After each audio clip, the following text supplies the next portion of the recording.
ကိုရိုင်းက brand ဖြစ်ပါစေ brand ဆိုတဲ့အရာကိုလူတိုင်းဟာကုန်ပစ္စည်းတွေနဲ့ပတ်သက်ပြီးသားများသောအားဖြင့်တွေးမိကြတာပါအမှန်တရားကတော့ brand ဆိုတာဟာကုန်ပစ္စည်းတွေမှာသာရှိတာမဟုတ်ပါဘူးလူတိုင်းဟာကိုယ်ပိုင်ဇာတ်ရိုက်လက္ခဏာအမြင်သဘောထားအပြုအမူတွေနဲ့သူတို့ရဲ့ personal brand ကိုယ်ပိုင်အမှတ်တံဆိပ်ကိုတည်ဆောက်နေကြတာဖြစ်ပါတယ်personal brand ဟာတစ်ခါလေမှာကိုတိုင်းကသတိမထားမိရင်တောင်တည်ရှိနေတာဖြစ်ပါတယ်ကိုကြိုက်တဲ့သူပဲဖြစ်ဖြစ်မကြိုက်တဲ့သူပဲဖြစ်ဖြစ်ကိုအကြောင်းကိုပြောကြတဲ့အခါမှာဖော်ပြတဲ့ပုံရိပ်ကို personal brand လို့ခေါ်ပါတယ်အကျဉ်းအားဖြင့်အခြားလူတွေစိတ်ထဲမှာစိတ်ဝင်ရောက်နေတဲ့ကိုယ့်ရဲ့အပြုအမူအပြောဆိုတွေကိုအခြေခံပြီးတည်ဆောက်တဲ့ကိုယ့်အကြောင်းပုံရိပ်တစ်ခုပါပဲကိုယ့်ရဲ့ဇာတ်ရိုက်လက္ခဏာတာဝန်ယူမှုယဉ်ကျေးမှုအပြောဆိုတွေကအဓိကပါဝင်ပါတယ်နောက်တစ်ခုကပတ်စံအိတ်ဖနက်ရေမွေစသဖြင့်နာမည်ကြီး branded တွေကိုသုံးတဲ့အခါမှာတချို့လူတွေကငါက branded တွေသုံးတယ်ဆိုပြီးတော့ဂုဏ်ယူဝင့်ကြွားစိတ်တွေဖြစ်တတ်ကြတယ်တန်မိုးကြီးပြီး branded တွေသုံးပြီးကိုမြင့်တယ်လို့ထင်တတ်ကြတယ်ညာနာကတော့စာဖတ်သူတွေကိုတန်မိုးကြီးပြီး brand တွေဝယ်သုံးမှကိုတန်မိုးမြင့်တယ်လို့မခံစားစေခြင်းပဲကိုတိုင်းက brand တစ်ခုဖြစ်နေစေခြင်းနဲ့အစစ်အမှန်တန်ဖိုးကိုရရှိဖို့ကိုတိုင်း brand တစ်ခုအဖြစ်ဖော်ဆောင်နိုင်ဖို့လိုအပ်တယ်လို့မြင်မိပါတယ်။ brand တွေသုံးတာကမကောင်းဘူးလို့ပြောချင်တာမဟုတ်ပါဘူး။တက်နိုင်တဲ့သူတွေသုံးကြပါ။ဒါပေမဲ့ဒီ brand တွေသုံးနိုင်မှလူပုံအလယ်မှာတင့်တယ်မယ်လို့မထင်စေချင်ဘူး။ကိုယ်တိုင်က brand ဖြစ်နေတဲ့လူတွေဆိုရင်သူတို့ကြောင့်သူတို့သုံးတဲ့ပစ္စည်းတွေက brand ဖြစ်သွားတတ်တယ်။ရုပ်ဝတ္ထု brand တွေကပတ်စံတွေရှိလာတဲ့အခါလူတိုင်းလိုသုံးနိုင်ကြပါတယ်။ဒါကြောင့်ညာနာတို့ကပတ်စံပေးရင်တော့မရနိုင်တဲ့နာမည်ကောင်းတစ်ခုဂုဏ်သတင်းတစ်ခုကိုတည်ဆောက်ထားနိုင်ရပါမယ်။ personal brand ကိုဘယ်လိုတည်ဆောက်မလဲ personal branding ဆိုတာကိုဘာလဲဆိုတာကိုအစစ်အမှန်ချပြတတ်တဲ့အမှုပညာတစ်ရပ်ပါအဲ့လိုချပြဖို့ဆိုတာကကိုယ်မှာကောင်းမွန်တဲ့အရေးအချင်းတွေရှိနေဖို့ကပထမပါယုံကြည်စိတ်ချရမှု trustworthiness ယုံကြည်စိတ်ချရမှုဟာ personal brand တစ်ခုရဲ့အရေးကြီးဆုံးအခြေခံကျသောအရေးအသွေးတစ်ခုပါလူတွေဟာယုံကြည်စိတ်ချရမှသာကိုယ့်အနားမှာရှိနေကြပါတယ်ယုံကြည်စိတ်ချရမှုကိုတိဆောက်ဖို့ဆိုရင်ကိုယ့်ရဲ့တာဝန်တွေကိုတိတိကျကျလုပ်နိုင်တာရိုးသားတဲ့စကားတွေပြောတာမိမိရဲ့လုပ်ရက်နဲ့အပြောတစ်ထက်တည်းကျနေရဆိုတဲ့အရေးအသွေးတွေရှိဖို့လိုအပ်ပါတယ်ကိုယ်စကားကိုမှမတည်နိုင်ရင်လူဝင်ဆက်မှာမဟုတ်ပါဘူးဂတိတည်နိုင်ခြင်းပြောတယ်လို့လုပ်တတ်ခြင်းက brand တစ်ခုတည်ဆောက်ရမှာအတော်လေးကိုအရေးပါတဲ့အရာတစ်ခုပါအများတွေနဲ့ပေါင်းသင်းဆက်ဆံတဲ့အခါမှာဒီလူကဂတိတည်တယ်ပြောရင်ပြောတဲ့အတိုင်းလုပ်တတ်တယ်ဆိုတာကငွေနဲ့ဝယ်လို့မရတဲ့ဂုဏ်သတင်းတစ်ခုပါရိုးသားမှု honesty ရိုးသားမှုဆိုတာကကိုယ့်ရဲ့စကားပြောအပြုအမူတွေအကုန်လုံးမှာထင်ထင်ရှားရှားရှိစေရမယ်အချက်ပါရိုးသားတဲ့လူဟာအချိန်တိုင်းမှာအမှန်ကိုပြောဆိုတတ်ရုံသာမကသူ့အကြောင်းအရာသူ့အတွေ့အကြုံတွေကိုရှင်းရှင်းလင်းလင်းပြောပြတတ်ပါတယ်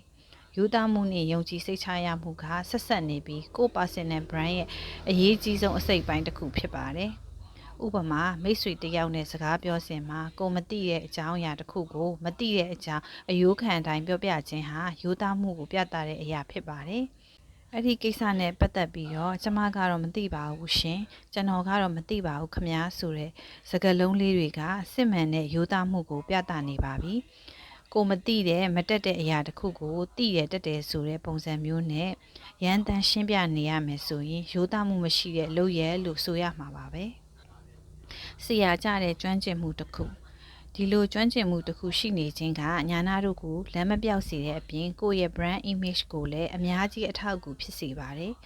ဈေးရောက်တဲ့နေရာမှာပဲဖြစ်ဖြစ်ဆက်ချုပ်တဲ့နေရာမှာပဲဖြစ်ဖြစ်လူတွေကိုစီမံခန့်ခွဲတဲ့နေရာမှာပဲဖြစ်ဖြစ်ကိုကျွမ်းကျင်တဲ့နယ်ပယ်တစ်ခုမှာတာမန်ထက်ပိုပြီးကောင်းမွန်နေကျွမ်းကျင်နေတဲ့အခါကို brand ကိုမြင့်တက်စေတာပါပဲဒါကြောင့်မို့တနေရာမှာထူးထူးချွန်ချွန်ဖြစ်တဲ့အထိလေးလာစေခြင်းပါတယ်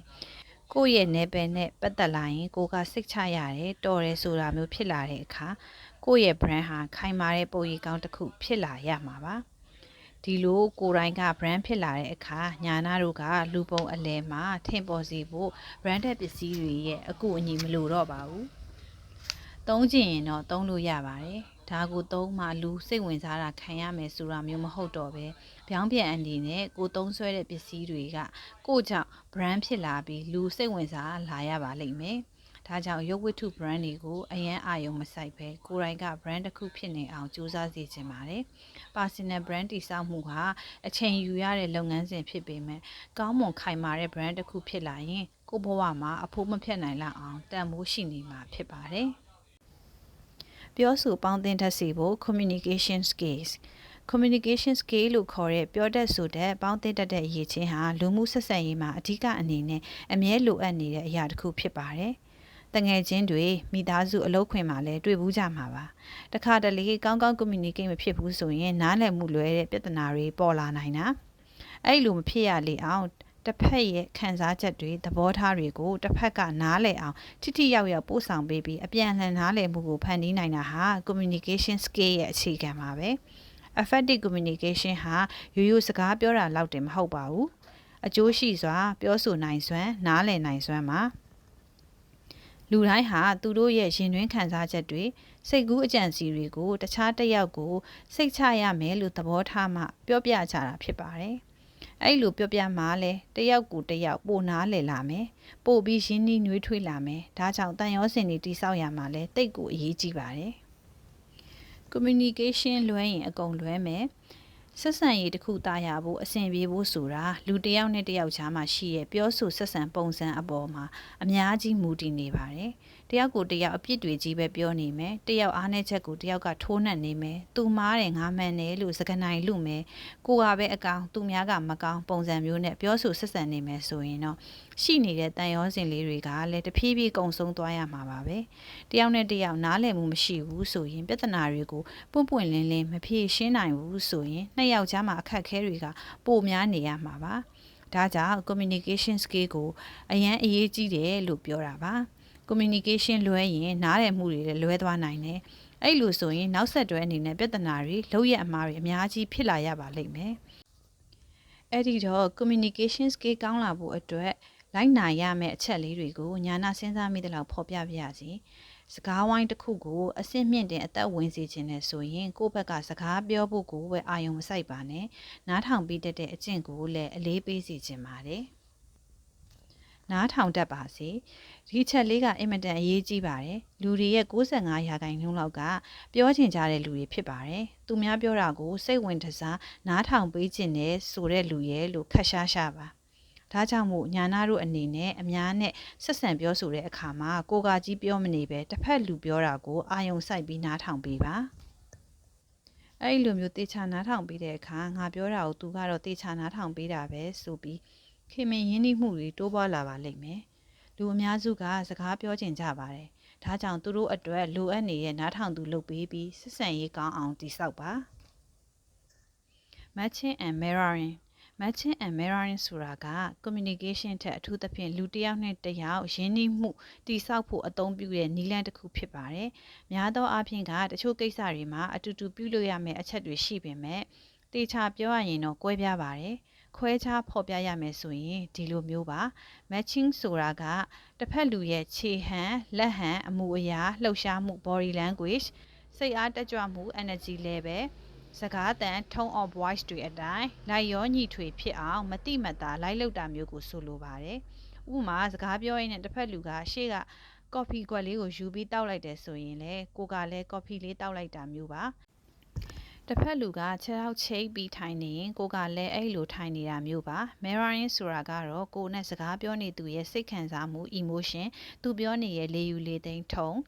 သူသုံးဆွဲနေတဲ့စကား language လေးတွေအတိုင်းမှန်တစ်ချက်လို့ပြန်ပြီးဆက်ဆံပေးတာမျိုးဖြစ်ပါတယ်။ဥပမာတစ်ဖက်လူကပျော်ပျော်ရွှင်ရွှင်တက်တက်ကြွကြွနဲ့စကားပြောနေရဆိုရင်ကိုကလည်းပြုံးပြုံးရွှင်ရွှင်နဲ့ပြန်ပြီးပြောပေးတာမျိုးတစ်ဖက်လူကစိတ်တက်ကြတဲ့ပုံစံမျိုးနဲ့ပြောနေရဆိုရင်တော့ကိုကလည်းစိတ်မကောင်းကြောင်းသူ့ရဲ့ခံစားမှုကိုချင်းစာနားလေကြောင်းကိုပြသတာမျိုးပါ။